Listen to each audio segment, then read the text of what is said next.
Psycho ಪತಿ versus ಪತ್ನಿ ಪ್ರಕರಣಕ್ಕೆ ಸಂಬಂಧಪಟ್ಟಂತೆ ಮೇಘಶ್ರೀ ಮತ್ತು ಮಂಜುನಾಥ್ ಬೀದಿ ರಂಪಾಟ ನಿಮಗೆಲ್ಲ ಗೊತ್ತೇ ಇದೆ. ಒಬ್ಬರ ಮೇಲೊಬ್ಬರು ಗಂಭೀರ ಗುರುತರ ಆರೋಪಗಳನ್ನು ಮಾಡ್ತಾ ಬಂದಿದ್ರು. ಈಗ ಈ ಪ್ರಕರಣಕ್ಕೆ ಸಂಬಂಧಪಟ್ಟಂತೆ ಒಂದು ಅಪ್ಡೇಟ್ ಇದೆ, ನೋಡೋಣ.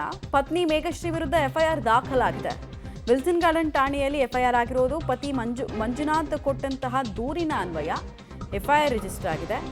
ಪತ್ನಿ ಮೇಘಶ್ರೀ ಸೇರಿ 3 ವಿರುದ್ಧ ಎಫ್ಐಆರ್ ಆಗಿರೋದು.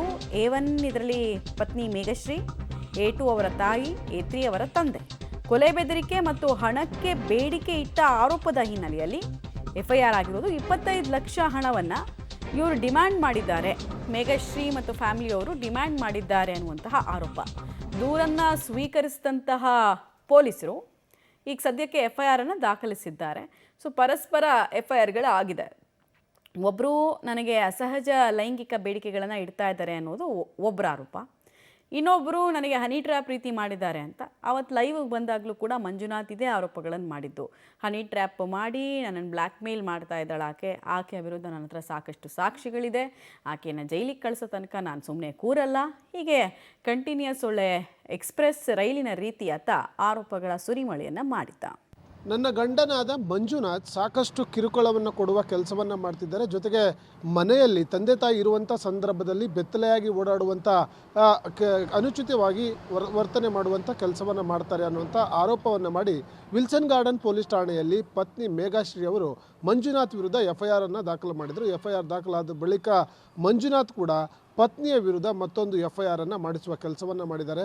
ಏನೆಲ್ಲ ದಾಖಲೆಗಳನ್ನು ಕೊಟ್ಟು ಎಫ್ಐಆರ್ ಮಾಡಿದ್ದಾರೆ ಅನ್ನುವಂಥದ್ರ ಬಗ್ಗೆ ಮಾತಾಡಲಿಕ್ಕೆ ಸ್ವತಃ ಮೇಘಶ್ರೀ ಅವರ ಪತಿ ಮಂಜುನಾಥ್ ಅವರೇ ನನ್ನ ಜೊತೆ ಇದ್ದಾರೆ. ಸರ್, ಮೊದಲನೇದಾಗಿ ನಿಮ್ಮ ವಿರುದ್ಧ ಇದೇ ರೀತಿಯಾಗಿ ನೀವು ಅನುಚಿತವಾಗಿ ವರ್ತನೆ ಮಾಡ್ತೀರಾ, ನಿಮ್ಮ ಬಿಹೇವಿಯರ್ ಸರಿ ಇಲ್ಲ, ಹೀಗೆ ಸಾಲು ಸಾಲು ಆರೋಪಗಳನ್ನು ಮಾಡಿ ಒಂದು ದೂರು ಕೊಟ್ಟಿದ್ದರು. ದೂರಿನ ಆಧಾರದ ಮೇಲೆ ಎಫ್ಐಆರ್ ಆಗಿತ್ತು. ಅದಾದ ಬಳಿಕ ನೀವು ಕೂಡ ಎಫ್ಐಆರ್ಗೆ ಯಾರು ಕಾರಣ? ಸರ್, ಈ ದಿನ ಏನಾಗಿದೆ ಅಂದರೆ ಎಲ್ಲ ಮಾಧ್ಯಮದ ಮಿತ್ರರಿಗೂ ಹಾಗೂ ಕಾನೂನು ಹೋರಾಟಗಾರರು ಯಾರು ನನ್ನ ಕರ್ನಾಟಕದ ಜನತೆ, ಕೋಟ್ಯಾಂತರ ಜನತೆ ನನ್ನ ಬೆಂಬಲವಾಗಿ ನಿಂತಂಥದ್ದು ಹಾಗೂ ವಿಶೇಷ ಧನ್ಯವಾದಗಳು ಮಾಧ್ಯಮ ಮಿತ್ರರಿಗೆ ಹಾಗೂ ಕರ್ನಾಟಕದ ಜನತೆ ಹಾಗೂ ಎಲ್ಲ ಅಕ್ಕ ತಂಗಿಯರು, ಅಣ್ಣ ತಮ್ಮಂದಿರಿಗೆ ನಾನು ಈ ಸಂದರ್ಭದಲ್ಲಿ ಮಕರ ಸಂಕ್ರಾಂತಿಯ ಹಬ್ಬದ ಶುಭಾಶಯಗಳು. ಮತ್ತು ಈ ಜಯ ಎಲ್ಲೋ ಒಂದು ಕಡೆ BNS ಕಾಯ್ದೆಗಳು ದುರುಪಯೋಗ ಆಗ್ತಾ ಇತ್ತು, ಬರೀ ಹೆಣ್ಮಕ್ಳಿಗೋಸ್ಕರ ನನ್ನ ವಿರುದ್ಧ ಇಲ್ಲಸಲ್ಲದ ಆರೋಪಗಳನ್ನ ಸಲ್ಲಿಸಿ, ಸುಳ್ಳು ಆರೋಪಗಳು, ಅದು ಬೇಸ್ಲೆಸ್ ಅಲಿಗೇಷನ್ಸ್ ಅಂತ ಹೇಳ್ತೀನಿ. ಬೇಕು ಅಂತಲೇ ತೇಜೋವಧಿ ಮಾಡಲಿಕ್ಕೋಸ್ಕರನೇ ನನ್ನ ಬೆತ್ತಲೆ ಫೋಟೋಗಳು, ನಾನು ಬಟ್ಟೆ ಬದಲಾಯಿಸ್ಕೊಳ್ಳೋವಾಗಲಿ, ಸ್ನಾನ ಮಾಡುವಾಗಲಿ ಅವರು ಬೇಕಂತಲೇ ಇಂಟೆನ್ಷನಲಿ, ಏಕೆಂದರೆ ಆಕೆ ದಾಖಲಾತಿಗಳೆಲ್ಲ ಪರಿಶೀಲನೆ ಮಾಡಿದಾಗ ಏಕೆಂದರೆ ಬೆಳಕಿಗೆ ಬಂದಿದೆ, ಆಕೆ SLC ಮಾತ್ರ ಓದಿರ್ತಾರೆ, PUC ಕೂಡ ಓದಿರಲ್ಲ, ಆನಂತರ ಡಿಗ್ರಿ ಕೂಡ ಓದಿರಲ್ಲ, ನನಗೆ ಅಲ್ದಿರ ಕಂಪ್ನಿಗಳು ಕೂಡ ಚೀಟ್ ಮಾಡಿರ್ತಾಳೆ. ಆನಂತರ ನನ್ನ ಹತ್ರ ಏಕೆಂದರೆ ಐಫೋನ್ ಮೊಬೈಲ್ ಆಗಿರ್ಬೋದು, ಟ್ಯಾಬ್ ಆಗಿರ್ಬೋದು, 50 ಗ್ರಾಮ್ ಚಿನ್ನ ಆಗಿರ್ಬೋದು, 25 ಲಕ್ಷ ರೂಪಾಯಿ ಆಗಿರ್ಬೋದು, ಇಲ್ಲ ತೊಗೊಂಡಿರೋದಕ್ಕೆ 140 ಪುಟಗಳ ದಾಖಲೆಗಳನ್ನು ಇವತ್ತು ನಾನು ಕಮಿಷನರ್ ಕಚೇರಿಗೆ ಹಾಗೂ ACP ಸುಧೀರ್ ಸರ್ ಅವರ ನೇತೃತ್ವದಲ್ಲಿ ಕೊಟ್ಟಿರೋದಕ್ಕೆ ವಿಲ್ಸನ್ ಗಾರ್ಡನ್ ತನಿಖಾಧಿಕಾರಿಗಳಿಗೆ ತುಂಬ ಹೃದಯದ ಧನ್ಯವಾದಗಳನ್ನ ತಿಳಿಸೋಕೆ ಬಯಸ್ತೀನಿ.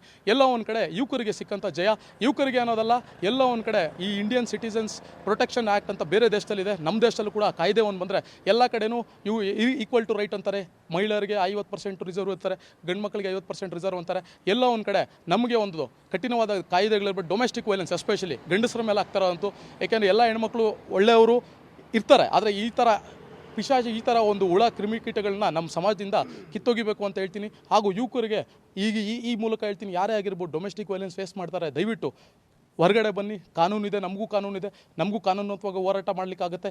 ಇವತ್ತು ಆಕೆಯ ವಿರುದ್ಧ ನೋಡಿ ನಾನ್ ಬೇಲೆಬಲ್ ಮಾಡಿದ್ದಾರೆ. ಆಕೆ ಏನೇನು ನನ್ನ ವಿರುದ್ಧ ಮಾಡಿದ್ರಲ್ವ ಅದೆಲ್ಲ ಸುಳ್ಳು ಆರೋಪಗಳು ಅಂತ ಹೇಳಿ ನನಗೆ ನ್ಯಾಯಾಲಯ ಜಾಮೀನು ಕೂಡ ಮಂಜೂರಾಗಿದೆ. ಈಕೆಗೆ ಅರೆಸ್ಟ್ ವಾರೆಂಟ್ ಇಶ್ಯೂ ಮಾಡಿದ್ದಾರೆ, ನಾನ್ ಬೇಲೆಬಲ್ ಆಗಿದೆ. ಈಕೆ ಕುಟುಂಬ ಸದಸ್ಯರು ಮನೆಯಲ್ಲಿಲ್ಲ, ಫೋನ್ ಸ್ವಿಚ್ ಆಫ್ ಆಗಿದೆ, ಅಪ್ಸ್ಕೊಂಡಾಗಿದ್ದಾರೆ. ಮತ್ತು ಇನ್ನೂ ಇಬ್ಬರು ವಿರುದ್ಧ ಕುಟ್ಟಿ ಎಲಿಯಾಸ್ ಕುಮಾರ್, ಆತನ ವಿರುದ್ಧ ಏಕೆಂದರೆ ತನಿಖಾಧಿಕಾರಿಗಳು ತನಿಖೆ ಮಾಡ್ತಾ ಇದ್ದಾರೆ. ಕಾಲ್ ರೆಕಾರ್ಡಿಂಗ್ಸ್ ಎಲ್ಲ CD ವೇರ್ ಸಿಕ್ಕಿದ ತಕ್ಷಣವೇ ಆತನ ವಿರುದ್ಧ ಕೂಡ ಪರಿಶೀಲನೆ ಮಾಡಿ ಒಳಕಾಕುವಂಥ ಕೆಲಸ ಮಾಡ್ತಾರೆ. ಈಕೆಯ ಅಣ್ಣನ